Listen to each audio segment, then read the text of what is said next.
சுரேசாலை நடத்திய ரகசிய சந்திப்பு தொலைபேசி மூலமாக இணைந்த ரணில் எழுந்துள்ள புதிய சர்ச்சை. தமிழீழ விடுதலை புலிகளுடன் சேர்ந்து நாகதீப விகாராதிபதி என்ன செய்தார்? அரசியல் பரப்பில் பெரும் சர்ச்சையை ஏற்படுத்தியுள்ள சுரேசாலையின் கைது. ஒரு கொடுப்பனவு இன்று முதல் வங்கிக் கணக்குகளுக்கு வரும் பணம். அஸ்வசம பெறும் பயனாளிகள் தொடர்பில் வெளியான தகவல். இலங்கையில் அதிகரித்துள்ள வறுமை கோடு வெளியான அறிக்கை.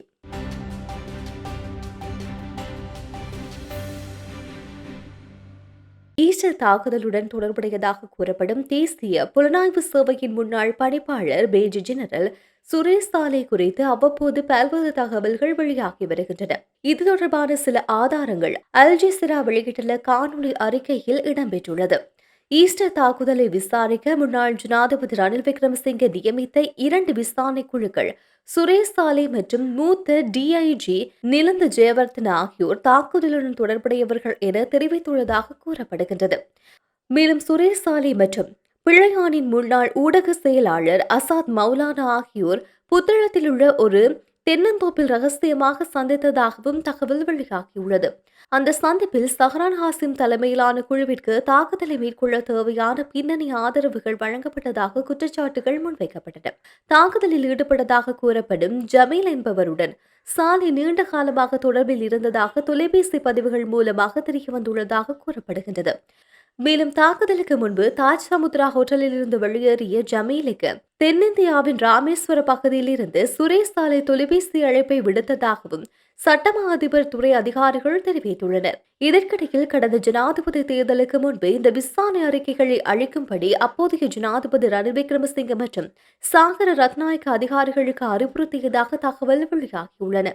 அறிக்கைகள் காணாமல் போவதற்கு முன்பு கொழும்பில் உள்ள சாகர் ரத்நாயக்கவின் இல்லத்தில் சுரேஷ் சாலை மற்றும் நிலந்த ஜெயவர்தன ஆகியோருடன் ரகசிய கலந்துரையாடல் நடந்ததாகவும் கூறப்படுகின்றது. அந்த கலந்துரையாடலில் ரணில் விக்ரமசிங்கே தொலைபேசி மூலமாக இணைந்ததாகவும் தகவல் தெரிவிக்கின்றன. காணாமல் போன அறிக்கையில் சேனல் 4 வெளியீடு தொடர்பான விசாரணை அறிக்கையும் முன்னாள் நீதிபதி அல்விஸ் தலைமையிலான குழு அறிக்கையும் அடங்கும் என கூறப்படுகின்றது. தற்போது கத்தோலிக்க திருச்சபையில் உள்ளிட்ட பல தரப்பினர்கள் தற்போதைய ஜனாதிபதி அன்றகுமார் திசாநாயக்கவை இந்த அறிக்கைகளை வெளியிடுமாறு வலியுறுத்தி வருகின்றனர். இதற்கிடையில் கொழும்பில் உள்ள ஒரு உணவகத்தில் கண்டுபிடிக்கப்பட்டதாக கூறப்படும் ரகசிய ஆவணம் ஒன்று புதிய சர்ச்சையை ஏற்படுத்தியுள்ளது. அதில் சுரேஷ் சாலை தலைமையில் தேசிய புலனாய்வு துறையில் இருந்து 85 பேர் ரகசியமாக சம்பளம் பெற்றதாக கூறப்படுகின்றது.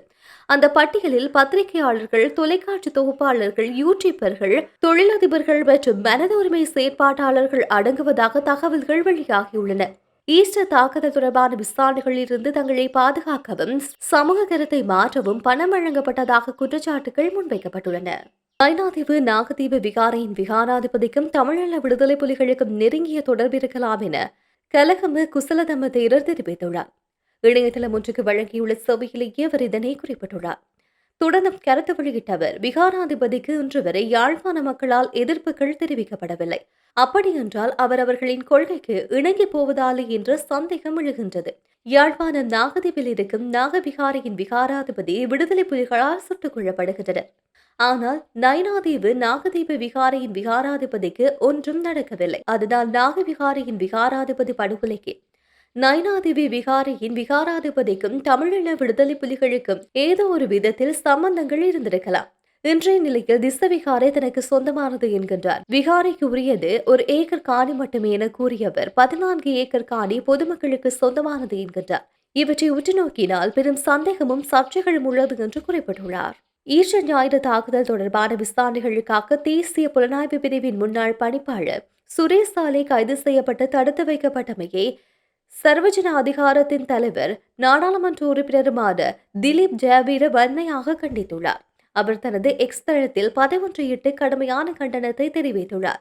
சுரேஷ் சாலை ஒரு புகழ்பெற்ற மற்றும் மிக திறமையான ராணுவ அதிகாரி மற்றும் போர் வீரர் என்றும் அவர் இலங்கையில் 3 தசாப்த காலம் நிலவிய கொடூரமான பயங்கரவாதத்தை முடிவுக்கு கொண்டு வருவதிலும் குறிப்பிடத்தக்க பங்களிப்பை செய்திருக்கின்றார் என்றும் அவர் கூறியுள்ளார். இவ்வாறு சிறந்த அதிகாரியை இந்த வழியில் விசாரிப்பது ஒரு அரசியல் நோக்கத்துடன் செயற்படுத்தப்பட்டதாக தெரிகின்றது என்றும் அதன் நியாயத்தன்மை மற்றும் லட்சியம் குறித்தும் அது அரசு அதிகார துஷ்பிரயோகமா என்பது குறித்தும் சந்தேகம் எழுகின்றது என திலீப் ஜெயவீர சுட்டிக்காட்டினார். இந்த நடவடிக்கை நம்பகமான ஆதாரங்களை அடிப்படையாக கொண்டிருக்கவில்லை, ஆனால் குறுகிய அரசியல் நோக்கத்திற்காக எடுக்கப்பட்டால் அது நீதியை கேள்வி செய்ய மட்டுமல்ல, நமது இலங்கை ஆயுதப்படைகளின் மன உறுதியையும் கடுமையாக பாதிக்கும் என அவர் எச்சரித்துள்ளார். நாட்டை பாதுகாக்க தமது உயிரை பணயம் வைக்கும் வீரர்கள் அரசியல் தேவைகளுக்காக இலக்காக மாற்றப்படக்கூடாது என்றும் அவர் வலியுறுத்தியுள்ளார். நீதி வெளிப்படையானதாகவும் பாராபட்சமற்றதாகவும் திரிவுகளில் இருந்து விடுபட்டதாகவும் இருக்க வேண்டும்.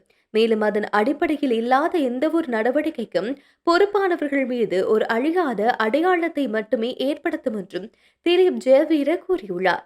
நம்பகமான சாட்சியங்களுக்கு பதிலாக குறுகிய அரசியல் நோக்கத்துக்காக இந்த நடவடிக்கை எடுக்கப்பட்டால் அது நீதியை சீர்குலைப்பது மட்டுமன்றி இலங்கை ஆயுதப்படையின் மன உறுதியை கடுமையாக பாதிக்கும் என்றும் எச்சரித்துள்ளார்.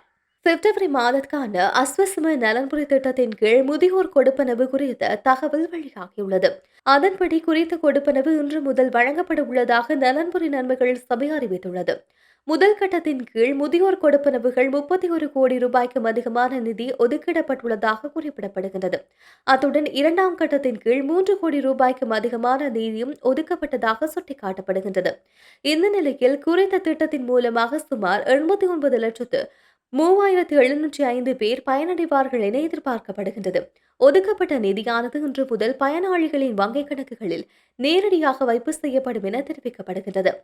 இதேவேளை வருடாந்த மீளாய்வுக்காக தங்களது தகவல்களை சரியான நேரத்தில் புதுப்பிக்க தவறியதன் காரணமாக அஸ்வசம நலன்புரி திட்டத்தின் கீழ் ஏழை மற்றும் மிக ஏழை என வகைப்படுத்தப்பட்ட 85,000க்கும் மேற்பட்ட நபர்கள் தங்களது நன்மைகளை இழக்கும் நிலையில் உள்ளார்கள் என தெரிவிக்கப்பட்டுள்ளது. அஸ்வசம திட்டத்தில் தங்களது தகவல்களை சரியான நேரத்தில் புதுப்பிக்க தவறியதால் அந்த நன்மைகளை இழக்கும் அபாயத்தை எதிர்கொள்வதாக எச்சரிக்கை விடுக்கப்பட்டுள்ளது.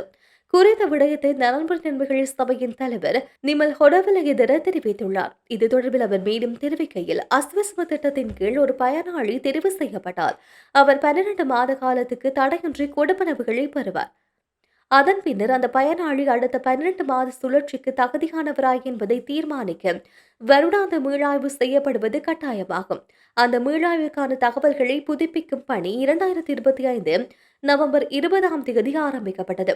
எவ்வாறாயினும் சுமார் 85,000 பயனாளிகள் இதுவரை தங்களது தகவல்களை புதுப்பிக்கவில்லை. அந்த வகையில் வருடாந்த மீளாய்வுக்காக தங்களது தகவல்களை சரியான நேரத்தில் புதுப்பிக்க தவறியதன் காரணமாக அஸ்வஸ்ம நலன்புரி திட்டத்தின் கீழ் ஏழை மற்றும் மிக ஏழை என வகைப்படுத்தப்பட்ட 85,000க்கும் மேற்பட்ட நபர்கள் தங்களது நன்மைகளை இழக்கும் நிலையில் உள்ளனர்.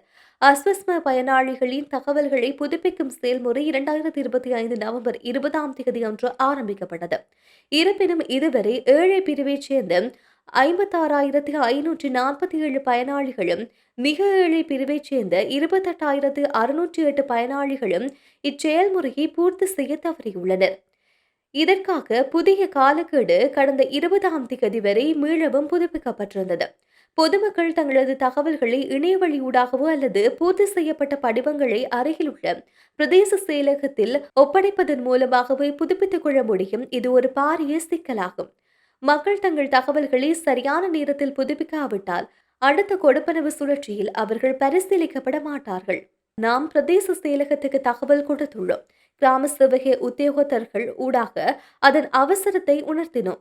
மேலும் இணையவழியூடாக தகவல்களை புதுப்பிப்பதை எளிதாக தனியார் தகவல் தொடர்பு மையங்களுக்கு சிறப்பு அனுமதியை வழங்கியுள்ளோம். இம்மையங்கள் மூலமாக ஏற்கனவே கணிசமான அளவு தகவல்கள் புதுப்பிக்கப்பட்டுள்ளது. மொத்தமாக 20,70,000 பேர் ஏற்கனவே பதிவு செய்துள்ளனர். ஆனால் ஏதோ ஒரு காரணத்துக்காக ஒரு குறிப்பிட்ட எண்ணிக்கையிலான பயனாளிகள் இன்னும் புதுப்பித்தல் செயல்முறையை செய்யவில்லை என்று குறிப்பிடப்பட்டுள்ளது. இலங்கையின் அதிகாரப்பூர்வ வறுமை கோடு டிசம்பர் 2025 புள்ளி விவரங்களின் ஒப்பிடுகையில் 2026 ஜனவரியில் அதிகரித்துள்ளதாக மக்கள் தொகை கணக்கெடுப்பு மற்றும் புள்ளி விவர திணைக்களத்தின் அறிக்கையில் வெளியிடப்பட்டுள்ளது. இலங்கையின் ஒட்டுமொத்த வறுமை கோடு 2025 டிசம்பரில் 16,658 ரூபாவாக இருந்தது. 2026 ஜனவரியில் 16,730 ரூபாயாக உயர்ந்துள்ளதாக அறிக்கையில் வெளியிடப்பட்டுள்ளது. மக்கள் தொகை கணக்கெடுப்பு மற்றும் புள்ளிவிவர திணைக்களத்தின்படி கொழும்பில் மிக உயர்ந்த வறுமை கோட்டை பதிவு செய்துள்ளது. ஜனவரியில் ரூபாய் 18,044 ரூபாயாக தரவரிசைப்பட்டுள்ளதுடன் ஜனவரியில் 18,044 ரூபாயாக தரவரிசைப்படுத்தப்பட்டுள்ளது. இது டிசம்பர் 2025 17,966 ரூபாயாக இருந்தது. கொழும்பிற்கு அருகில் உள்ள ஹம்பகா மாவட்டத்தில் 17,951 ரூபாய் வறுமை கோட்டின் இரண்டாவது இடத்தை பிடித்துள்ளது. இதைத் தொடர்ந்து 17,593 ரூபாய் வறுமை கோட்டுடன் நுவரெலியா மாவட்டம் இரண்டாவது இடத்தை பிடித்திருக்கின்றது.